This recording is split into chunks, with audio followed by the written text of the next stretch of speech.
Nana sastra vicharanai kanipuna Saddharma samstapakau Nana sastra vicharanai kanipuna Saddharma samstapakau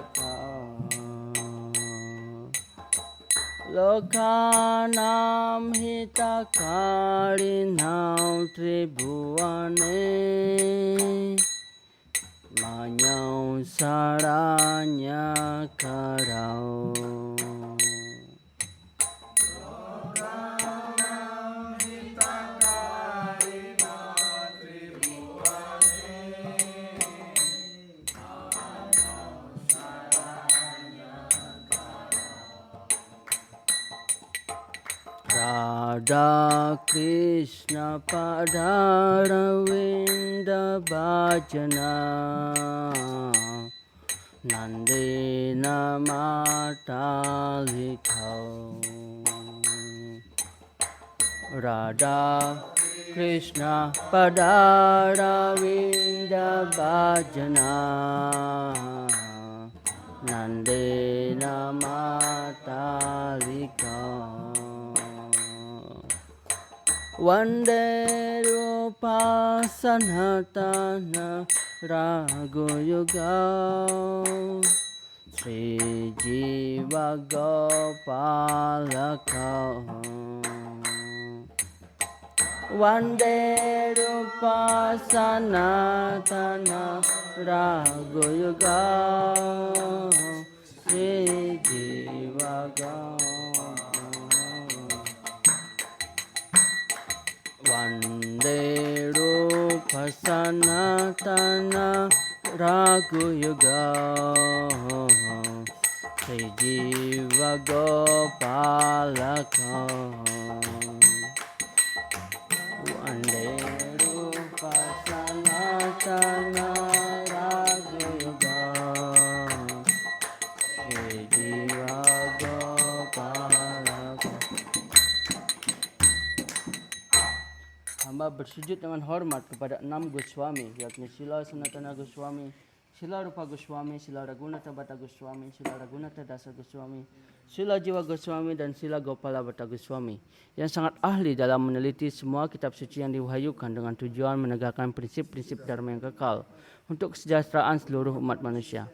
Karena itu mereka dihormati di mana-mana di seluruh 3 dunia dan orang patut berlindung kepada mereka sebab mereka kusyuk dalam suasana hati para gopi dan tekun dalam pelayanan cinta kasih rohani kepada Radha dan Krishna. Sri Lautan Manisha Rasa Bhakti ki jai, Sri Bhakti Rasa Mita Sindhu ki jai, Srila Prabhupada ki jai.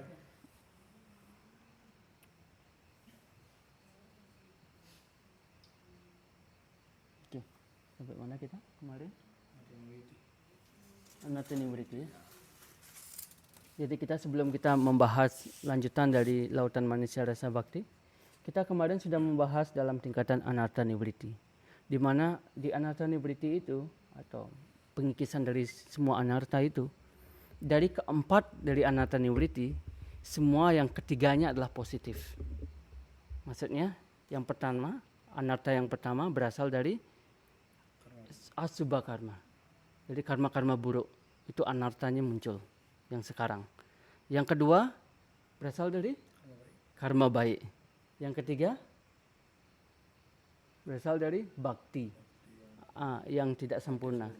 Ketika kita melakukan bhakti yang tidak sempurna, seperti kita dalam 6 aparad, kita melakukan aparad ketika berjapa, itu menimbulkan anarta. Yang keempat aparadauta ya. Jadi anarta ini yang berasal dari aparada.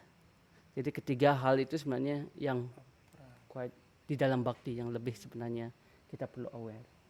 Nah, setelah seseorang melewati Anartanewriti sebelum mereka masuk ke nista, ada namanya 5 hal yang sebelum nista atau teguh hatinya dalam keteguhan hati.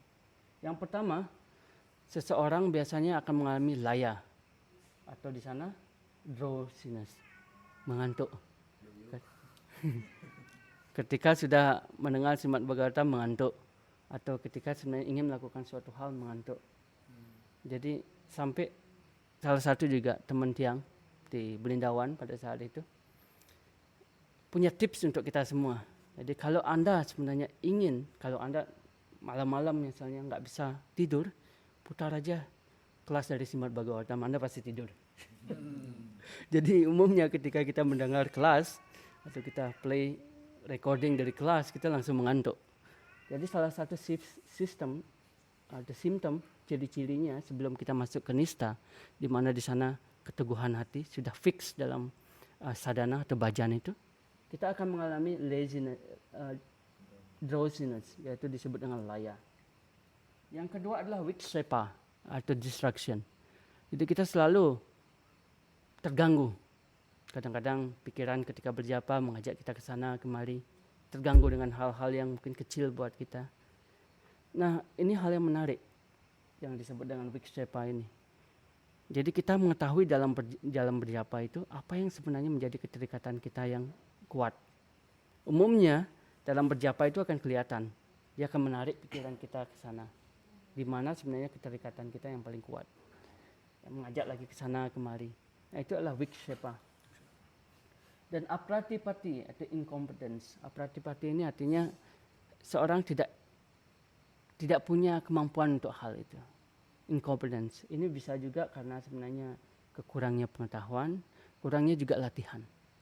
Jadi apratipati ini berasal dari dua hal, kurangnya pengetahuan, kurangnya latihan. Itu menyebabkan seseorang menjadi incompetence dalam melakukan baktinya. Yang keempat ini adalah kasaya atau contaminated consciousness. Jadi umumnya ketika sebelum kita masuk ke nista atau fix ini, kita mengalami contaminated consciousness. Jadi kesadaran kita senantiasa terganggu dengan hal-hal yang tercemar dari hal-hal yang material. Jadi kita tercemar itu artinya apa? Kita selalu memikirkan hal-hal atau objek-objek material. Itu artinya tercemar. Selain objek dari Krishna itu disebut dengan tercemar. Sama seperti selain air, misalnya kalau ada sebenarnya zat yang lain selain air, itu disebut tercemar kan umumnya kita. Airnya tercemar.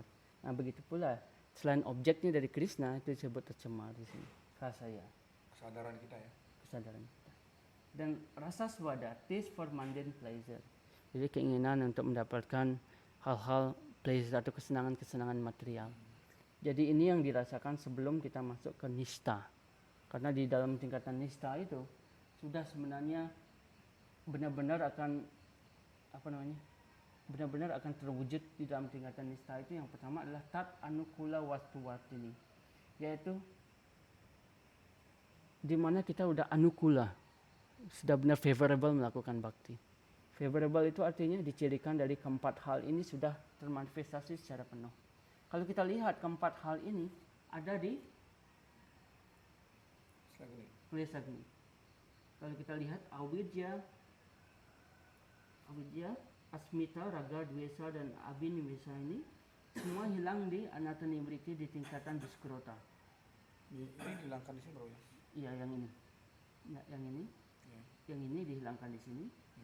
Sedangkan anukulya yang ini, subadha ini akan benar-benar termanifestasi di tingkatan nista, yaitu disimbolkan atau dicirikan dari kindness, dia akan bermurah hati, mercy, dia akan berkarunia kepada orang lain, dan forgiveness, memaafkan, dan truthfulness atau satya, dia jujur. Nah ini yang pertama kali yang simptom atau ciri-ciri dari keadaan nista itu. Dan yang kedua cirinya adalah saksat bhakti wartini. Jadi ini directly contact and bhakti, itu artinya saksat bhakti wartini.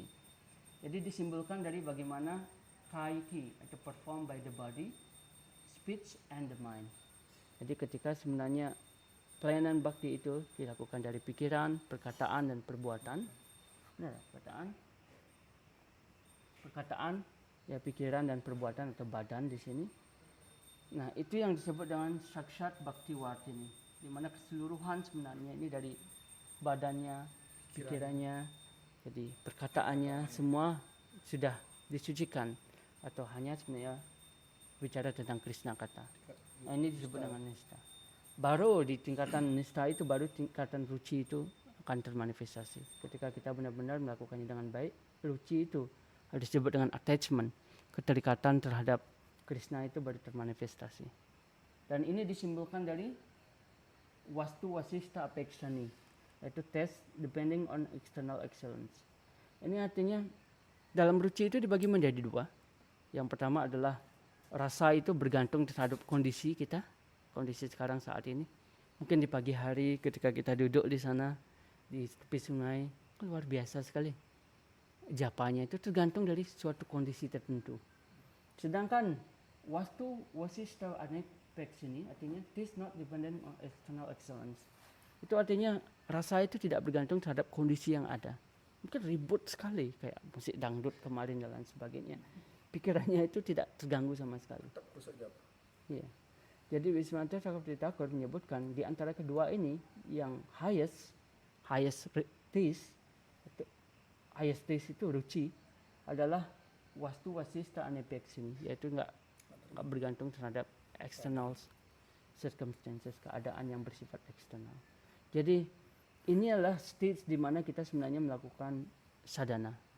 Minimum kita tahu apa itu menjadi obstacles-nya, rintangan-rintangannya. Oh ternyata ketika kita sebenarnya berjapa dengan banyak sekali rasanya ada gangguan seperti itu. Nah, itu bentuk dari wastu wasista anepekshani. Kita dilatih untuk sebenarnya lebih tidak terganggu dengan hal itu, apapun yang terjadi. Cuek ya. Ya, cuek. Jadi yang terakhir itu sebelum kita ke bawah bakti itu adalah asakti. Ruci ini artinya taste, rasa yang kuat. Asakti itu artinya udah attachment to Krishna. Jadi udah keterikatannya kepada Krishna itu sudah berkembang secara penuh. Sudah kuat ya. Sudah kuat. Nah baru kita ke tingkatan bawah itu prema. Nah tingkatan bawah ini kita akan diskusikan banyak besok. Ya. Sri Lautan Manisha Rasa Bhakti Ki Jai, Srila Prabhupada Ki Jai. Hare Krishna.